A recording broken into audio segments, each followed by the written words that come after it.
Mon cher, très cher ami Philippe Pillet, la question qui vient naturellement au vu de ce qui vient d'être dit et qui doit être posée à l'ancien secrétaire général de Force ouvrière que vous êtes, quelle est la position de la CGTFO sur la conjonction entre protection sociale complémentaire et branche?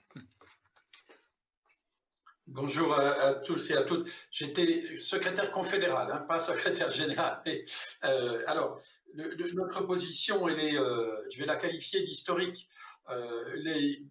Pour Force ouvrière, une des grandes conquêtes, ça a été la loi du 11 février 50. C'est à partir de là que démarre toute la politique de branche, ou en tous les cas, toutes les possibilités de politique de branche. C'est pour ça que dans notre organisation, plutôt qu'à l'expression dialogue social, on préfère politique conventionnelle, parce que pour nous, ça a quand même une connotation.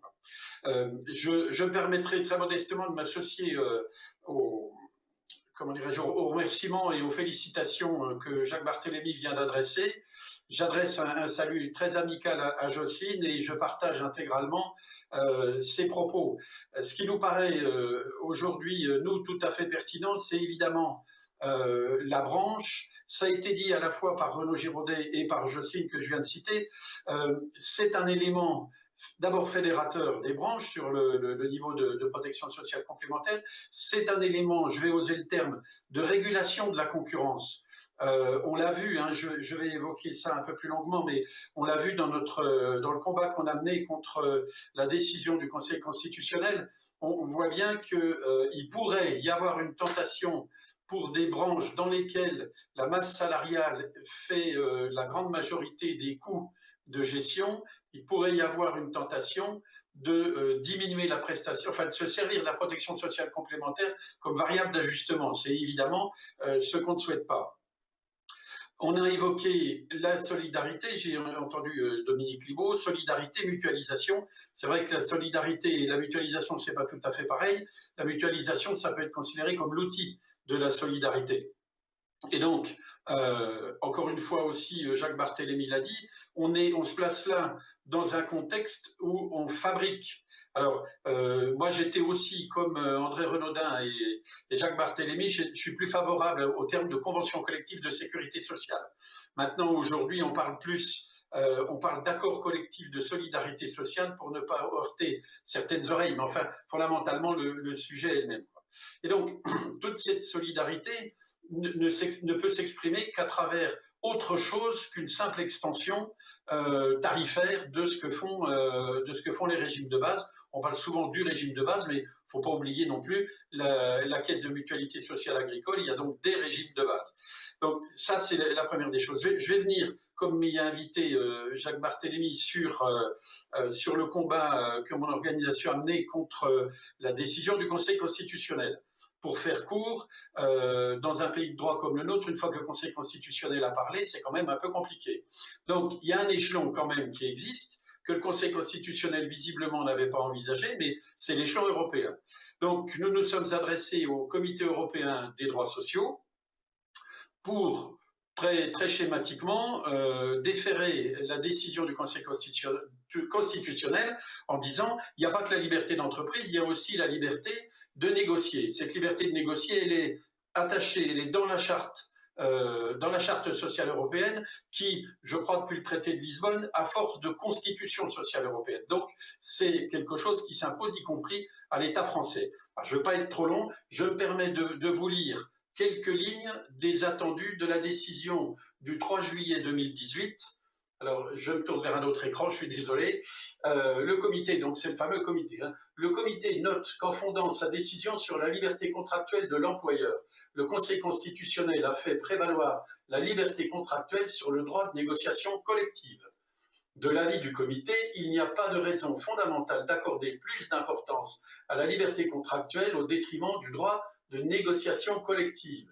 Un petit peu plus loin, si vous me permettez, pour le comité, l'impossibilité de recourir au mécanisme des clauses de désignation entraîne de facto la limitation des pouvoirs de négociation des partenaires sociaux au niveau de la branche. Et enfin, pour ces raisons, le comité considère que l'interdiction générale des clauses de désignation n'est pas proportionnée au but légitime poursuivi, pareille restriction ne peut dès lors être considérée comme nécessaire dans une société démocratique au sens de l'article de la Charte européenne. Voilà. Ce que je voulais dire par là, c'est que, par raccourci, on dit le Conseil constitutionnel a sanctionné, enfin a interdit les clauses de désignation. Malheureusement, je pense que c'est beaucoup plus grave que ça. Le Conseil constitutionnel a interdit, la clause de désignation, c'est qu'un outil. Le Conseil constitutionnel entrave les mécanismes de mutualisation. Et ça entame la puissance de la solidarité que les partenaires sociaux peuvent mettre dans un accord. Et ça, je pense que c'est assez fondamental, quoi, hein. Donc, on y reviendra. Je ne veux pas être trop chronophage. Voilà ce que je souhaitais partager avec vous. Merci. Alors, peut-être, Jacques, vous avez encore une question à poser à Philippe Pillet. Oui, je crois que c'est une question fondamentale par rapport à tout l'objet de notre colloque. Cette question, elle est relative à la pertinence de la négociation et du traitement de la protection sociale au niveau de la branche, ses avantages et ses inconvénients. Bien, pardon. Oui, effectivement, je vais m'appuyer pour commencer une réponse sur les propos de Monsieur Aubry que je salue avec beaucoup de plaisir. On a l'articulation, alors elle a été chamboulée, c'est peut-être une nuance que j'ai avec lui, elle a été chamboulée par la loi de 2004, mais on a des accords nationaux interprofessionnels qui ont vocation, en matière de protection sociale complémentaire, il n'y en a pas beaucoup, mais grosso modo, ils ont vocation à fixer un cadre national. Mais derrière ce cadre national, il faut évidemment descendre au niveau, alors le terme descendre n'est pas péjoratif bien évidemment, il faut se retrouver au niveau de la branche qui peut adapter et qui peut faire évoluer ces grands principes.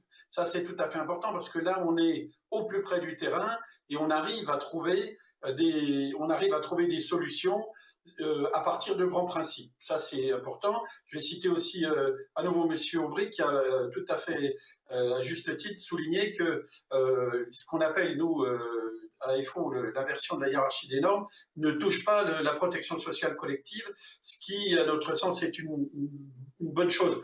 J'en ai parlé dans ma première intervention, j'y reviens pas. Donc, des négociations au plus près du terrain. Alors, au plus près du terrain, pour nous, c'est la branche parce que les négociations dans l'entreprise ne donnent pas cette vision panoramique de la branche. Bien évidemment, il peut y avoir des accords d'entreprise qui vont au-delà de ce qui a été prévu par la branche, mais on n'est plus dans le même système là. Pour arriver à ça, Jocelyne y a fait allusion, mais tous les intervenants avant aussi y ont fait allusion. Il faut que nos négociateurs soient informés. David vient d'en parler, David Giovannisi vient d'en parler. Ça peut être l'apport de la formation que peut faire un assureur. Alors, je fais bien la différence entre former et formater, hein. On est bien évidemment d'accord là-dessus. Et donc, il faut que nos spécialistes de la négociation sur la protection sociale collective complémentaire soient formés. L'important, alors ça m'a fait sourire quand David évoquait les comptes rendus dans les commissions paritaires. Moi, j'appartiens à une branche, à une entreprise branche qui s'appelle Lucans. En gros, c'est le DRH des agents de la sécurité sociale. Voilà. Alors, elle ne se tient pas forcément tous les mois, mais tous les mois, on sait ce qui se passe, on a des comptes rendus. Et donc ça paraît, c'est tout à fait intéressant. Donc, ça, c'est le vrai sujet. La politique, il faut une vraie politique active de prévention.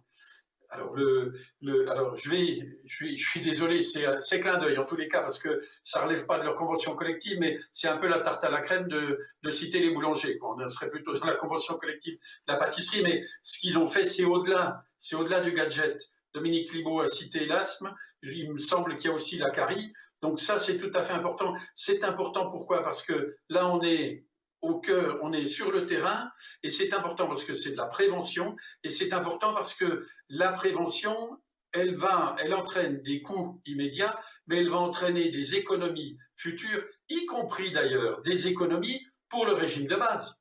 Et ça, je trouve que l'articulation régime de base, régime complémentaire, elle est un peu perdue de vue. Je suis, alors, désolé, c'est pas le terme parce que j'aime bien les égratigner, mais c'est pas parce qu'on sort d'une grande école menacée qu'on a la vérité révélée. Donc à partir de là, je pense qu'il serait bien quand même de décloisonner toutes les actions, David vous en avez parlé, de décloisonner les actions de prévention. La complémentaire ne peut pas être cantonnée dans de la prévention de deuxième degré ou des choses comme ça. Je pense que tout le monde a son rôle à jouer et ça me paraît tout à fait important. Je voulais aussi donc dire que je les ai égratignés, mais quand même, je leur sais gré, par exemple, d'avoir introduit dans le Code de la sécurité sociale, même si c'est que 2% de la cotisation, le degré élevé de solidarité. Au passage, à l'OCIRT, on appelle ça le haut degré de solidarité. Donc, ce qui se traduit pour nous par quelque chose où on peut aller au-delà des 2%. Enfin, quand tout le monde sera à 2%, ça sera déjà pas mal. Je reviens, je finirai sur cet aspect-là, sur l'espace de liberté qui est dévolu aux branches dans la négociation, dans la pertinence qu'elles ont à négocier de la protection sociale collective.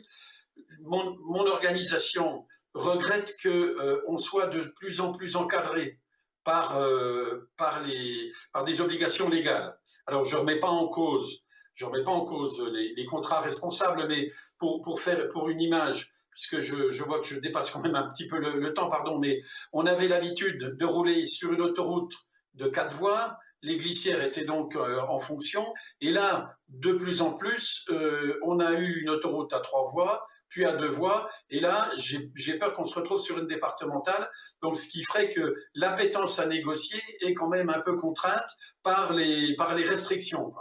Donc, sur cet aspect intrusif, je ne mets pas évidemment la Comarep. Je déplore, mon organisation, mais ce n'est pas la seule, déplore la fin programmée de la Comarep parce que la Comarep, elle juge en légalité, c'est pas un sujet, mais c'est un formidable outil de formation et de retour d'informations pour nos formateurs en leur disant la Comarep a retoqué et donc faites attention à tel et tel sujet. Ça, je pense que c'est important. J'ai été un peu long, je suis désolé. Merci.